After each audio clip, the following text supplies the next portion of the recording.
3D and T. Alright, so we linked it to the Bambu Handy app, just like you do with a P1P. The QR code comes up, you scan the QR code, and it goes in. We're going to go ahead and do this cool little vibration compensation and motor noise. It's going to do some stuff. Oh, it's doing some stuff!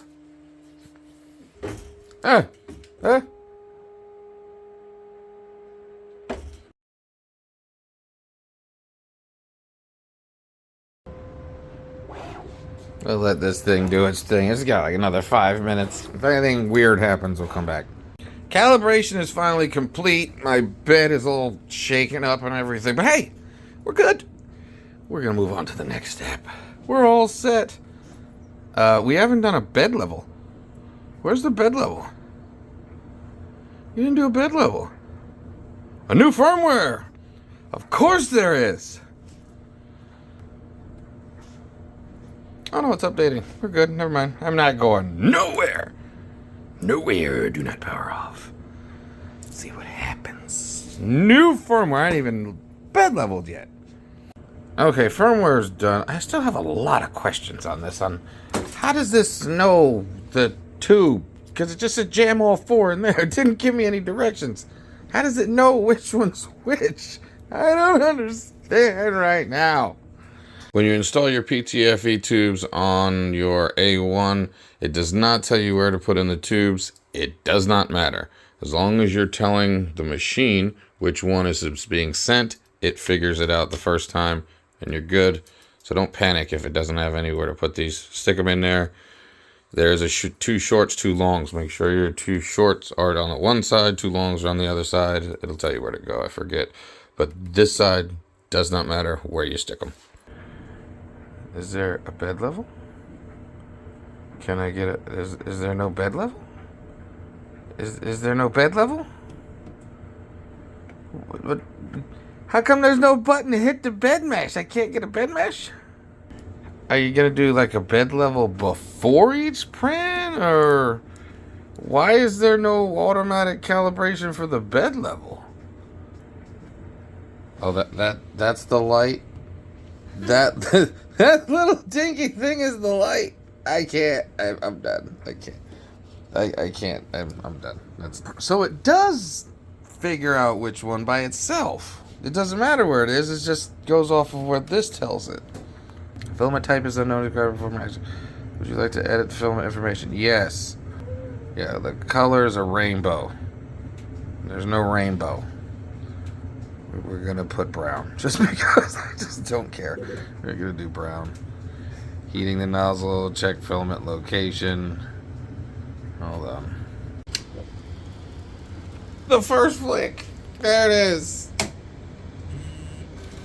Oh, cut the filament. I'm just trying to change filament here. Trying to see how well this changes the filament. Oh, and it pulled that one back. So now I should start pulling on the white one. There it goes! It's gonna do another flick.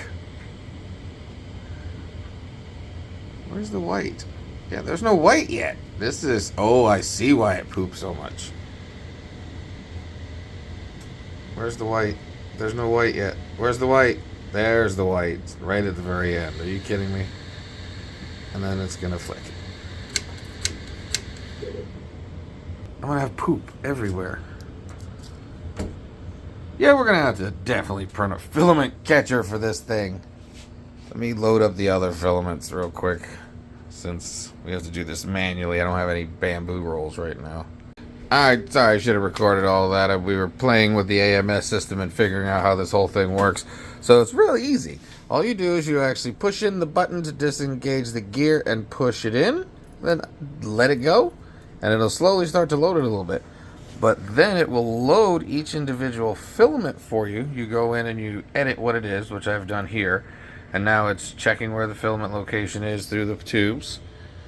And it's going to purge out. And there it goes. It pulls back the green. And then it's going to go ahead and load the silky in. And there's the green here.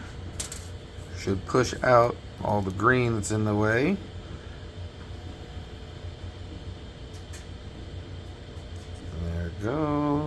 purging it. And then it's gonna poop. Let's see if it catches this hot mess of plastic. This is not smart. Don't do this. I'm still doubting why I'm gonna still not listen to myself. There it goes. There's the dual extrusion. You can spit at any moment. Hello? There it is. There it is.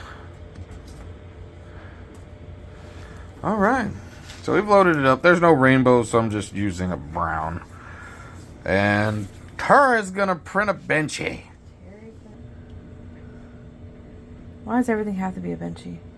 Because benchies are important for everybody. But you can print something else for your first time print.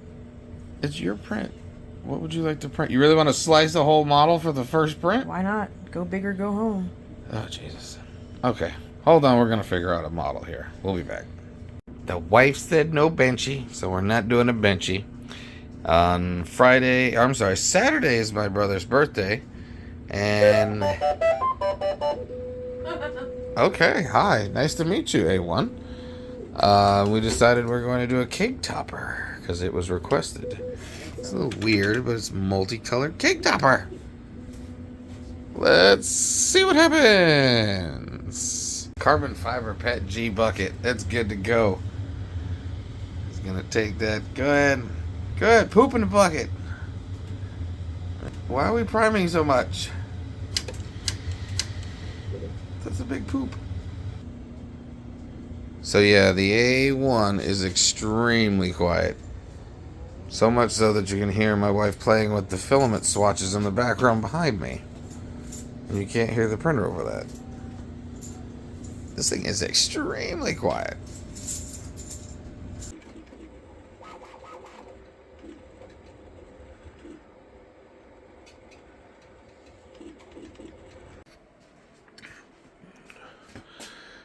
Yeah, it did it. I thought so.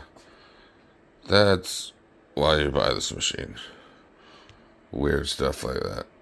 So in the time it took me to print that one print with all that waste from the color change, I was able to print 2 different filaments. Poop catchers here. One is a backup and one is the normal one with the name Steak Sauce. That's what the printer's name shall be. IW Steak Sauce. See? Benchy wasn't my first print. It's like the 5th print. But I still gotta do it because it's gonna do dual colors in silk. You gotta try it. I mean, why not try it? I love this machine. When it prints, it's very, very quiet. We're gonna lose the happy birthday one because it's about to leave while we're still doing all these testing. So it's the last time you're gonna see this thing. Came out really, really nice as the blues on the happy birthday with some stars. Light gray, dark gray, and believe it or not, there's a blue in the eye there. Hard to see, but there's a blue eyeball. But I'm happy with this print. Came out great.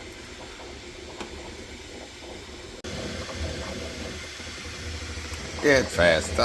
Yeah. It's just like its big brothers and sisters. Wow. Speed Demon. Right now we're printing a tricolor benchy in silk just to see how good the quality is and high speed on the silk. And then we're just going to do a high speed on a high speed black filament.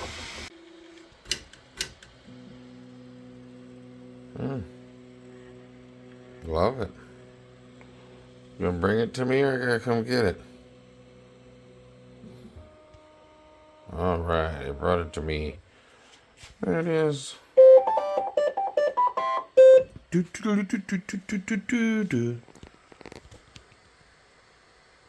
So good. Good stick.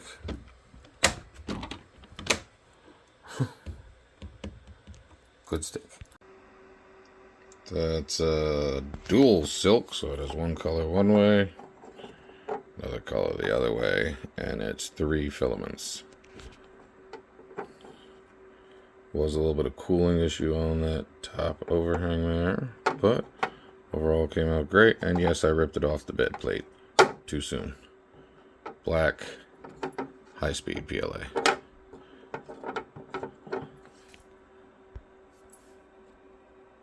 It's an army of one Pokemon, because I just want to see how well this does with color changing on small ones. And the Pikachus are... yeah. Ooh. Oopsie. I tried to save some filament. That didn't work well. Didn't work at all. Yeah. You failed. I didn't prime enough. Dang it! They're gorgeous, but I didn't prime. Failure. 6 hours and 43 minutes. Yeah, they may not have came out perfect, but they are cute. Their little raccoon eyes, that is so cute. And their zebra tails. We're gonna recalibrate this and run them again. I'm gonna call it a win.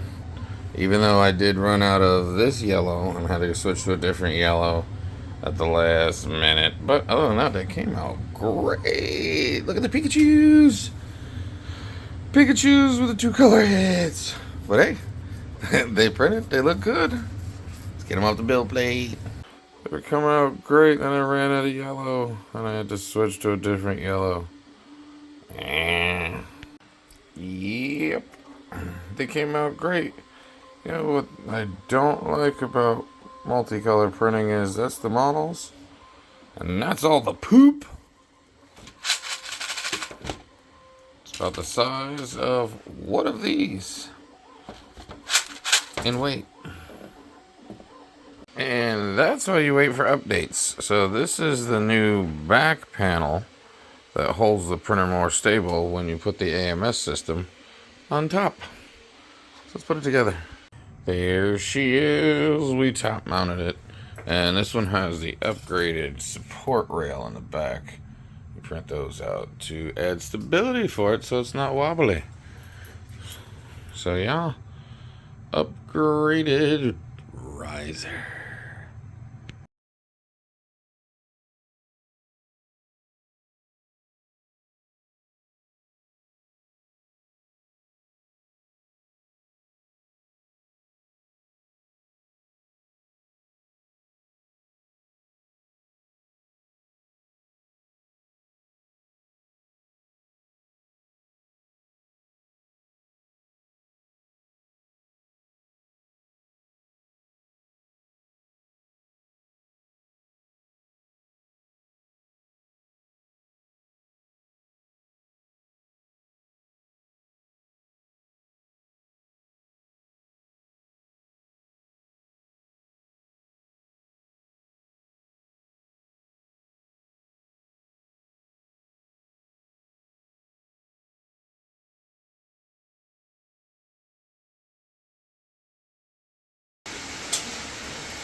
Oh, you're right. Deadpool is alive now. Thanks for that. Appreciate it. With the new A1, I do have a couple rolls that need the spool adapter. So I just set the P1P and put the K1 in action while the A1 is doing other prints. And there we go. Another successful print on the A1. This thing is just killing it right out the box. Yeah, we know you're done. You gotta tell me. That didn't take 10 hours. That only took 7. That's weird.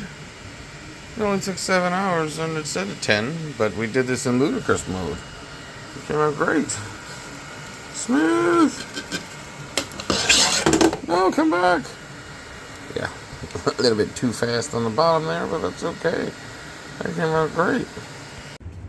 It feels like I'm not challenging the machine or something. I don't understand why it just puts out all these beautiful prints. Does it blow? Oh, it does work. Don't use TPU in the AMS system. Whatever you do, don't use TPU in the AMS system. Do not put TPU through the AMS system. You know what? Don't tell me what to do. do what I want to do. And that's put TPU in the AMS system. And I wouldn't do that. I wouldn't put TPU in the AMS system. That would make no sense. That's number 2. Yeah, that's number 2. So I wouldn't do that at all. At all. I wouldn't load TPU in there. Who would load TPU on AMS? I mean, it won't work. Yeah, like I said, it doesn't work. It doesn't work. And, yeah, that's TPU. We'll just print a little baby foot in TPU just to see how it turns out. That way we'll have our TPU, PETG, PLA silk. You can't think of anything else we need to print on this thing without an enclosure. TPU. That was nice and slow.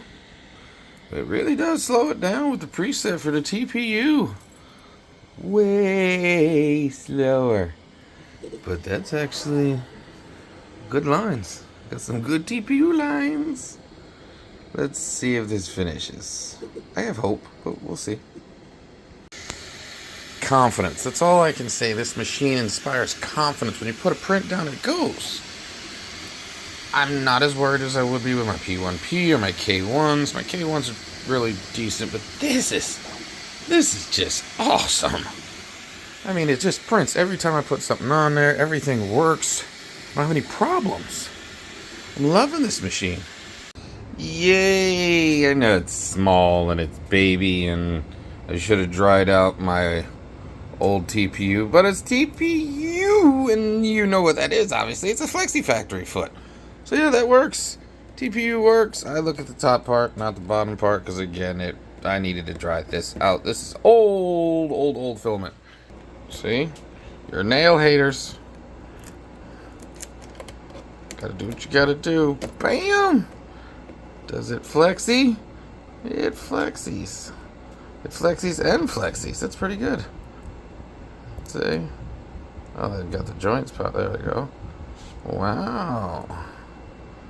Very interesting.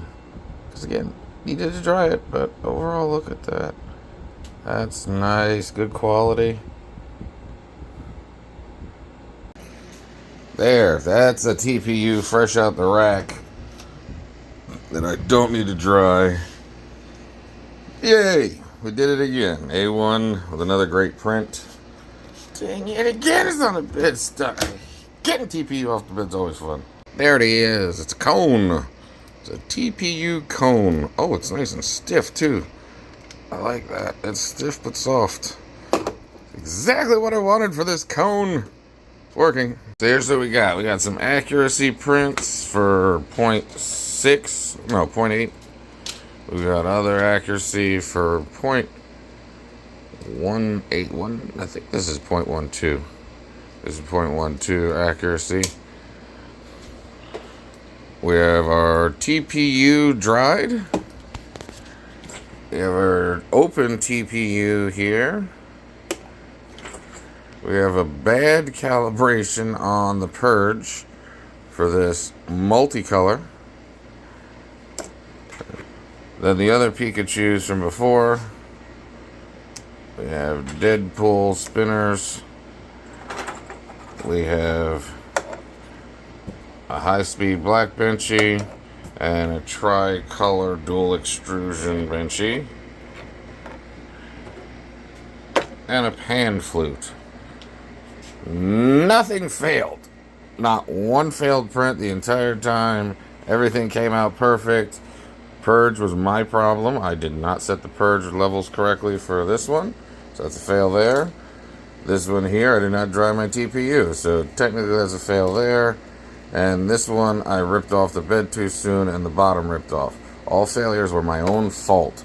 So there's nothing this machine can't do. It's a user error that fails, not the machine.